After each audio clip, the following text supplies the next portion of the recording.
We're in Psalm 116 again.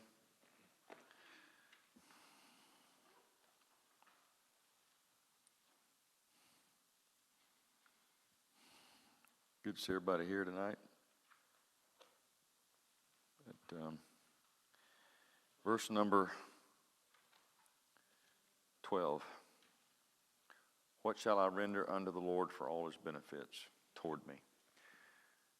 And if we took a poll, we would come up with, what do we got in here? Probably 50, 60 people in here. We would come up with 50, 60 different answers. I mean, what would you render to the Lord for all his benefits to you? Well, I would study the Bible more. That's good. I'd be more faithful to church. That's good. But I'm talking to the Saturday night crowd, so y'all about as faithful as anybody. But there are people watching that are not faithful, so you could do that. You could render unto the Lord for all of his benefits. Maybe you could start Faith Promise or start tithing. I mean, you could name over all kinds of things. As a matter of fact, every person in here could probably name something that would be unique or specific for them. But he asks a question in verse 12, and he answers it in verse number 13. I will take the cup of salvation. Well, that's the first thing. You know, when you read that, you think, well, how does that repay the Lord for his benefit, for me to take the salvation he's given me? Well, anytime you receive what God's trying to give you, do it by faith. And when you trust him, that's the greatest thing you can do, is to trust the Lord. Secondly, the salvation that you take may not be exactly what you want. He may not be delivering you out of the problem. He may be giving you grace in the problem.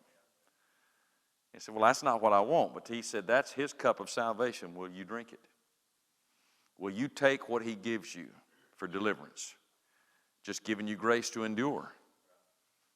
This is going to be a long, drawn-out process. I want deliverance from this. He said, no, but I'm going to deliver you in this. We honor him and we repay him for his benefits when we trust him, even when he gives us his grace and doesn't pull us out of the problem, but gives us grace in the problem. Then secondly, he said, I'm going to call upon his name. It's amazing. Believing him and talking to him. That's how, calling upon his name for what? For grace, for deliverance, that God so desires us to talk to him. It's a benefit.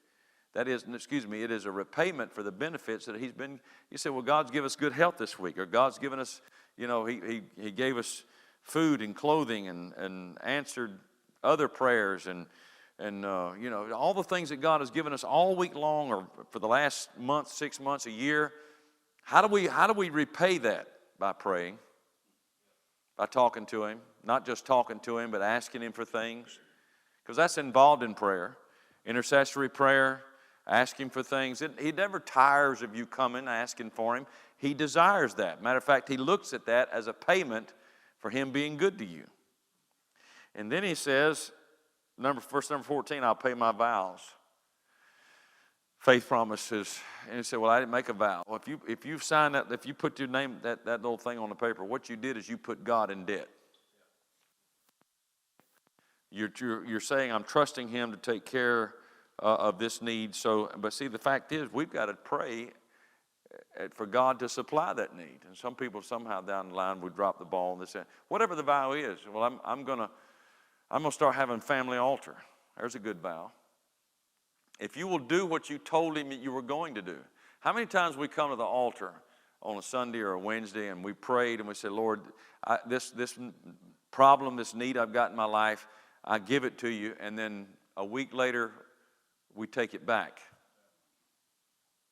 Well, that happens to everybody. So what he's saying here is the way we repay him for the benefits is that we go back to doing what we said we'd do. Everybody fails. Everybody falls down. Nobody, I don't care who they are, does everything that they're supposed to do or they've committed to do. So what you do is, it's not we fall down, well, I'll just give up. No, you get back up again, and you fall down again, and you get up, and you fall down again, and you get up. this is what he's talking about, paying his vows. Nobody does everything that they promised God that they would do, or they committed to God that they would do. So, he says, I'll pay my vows now in the presence of all of his people.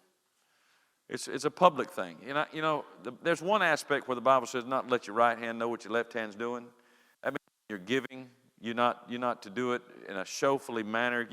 Hey, folks, look at here. It's like a fellow we used to have in church a long time ago would stand up and cry and carry on during testimony meetings. And some people may wonder why we don't have testimony meetings. Well, this is one of the reasons why. Because this guy'd get up and blubber and cry, and I'm going to buy a computer system for the whole church. This was in 1984. Nobody had a computer system except businesses. So it's going to cost a lot of money. He never did it. But he made a show of doing it. So then, in this respect, if you're going to buy a computer system for the whole church, don't let your right hand know what your left hand's doing. Just do it quietly. Give your alms quietly. Don't announce it before men. The Bible talks about that. But there are some things that you need to do before people because it's a testimony to other people to follow the Lord. You say, well, I'm gonna pray on Saturday night, but I'm not coming to prayer meeting. That's wrong. And there are people watching that just quit coming to prayer meeting. But you're sitting at home watching this, you're out of the will of God. You're supposed to do this publicly. When the brethren gather, you're supposed to gather. We got over 200 people that'll show up here tomorrow morning, Lord willing.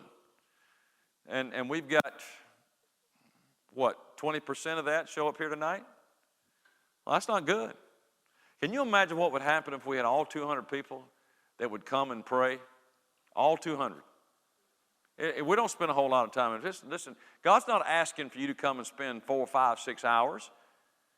Every once in a while he does, but not on Saturday night.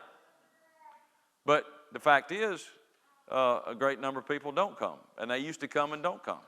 Now they're watching this by live stream. Shame on you. Shame on you. I'm trying to shame you. Shame on you for not coming. Anyway, so pay your vows and pay them before his saints. And that's basically what David is talking about here. And that's what he said, rendering unto the Lord for all of his benefits toward me. Thank you. I'll see you in the morning.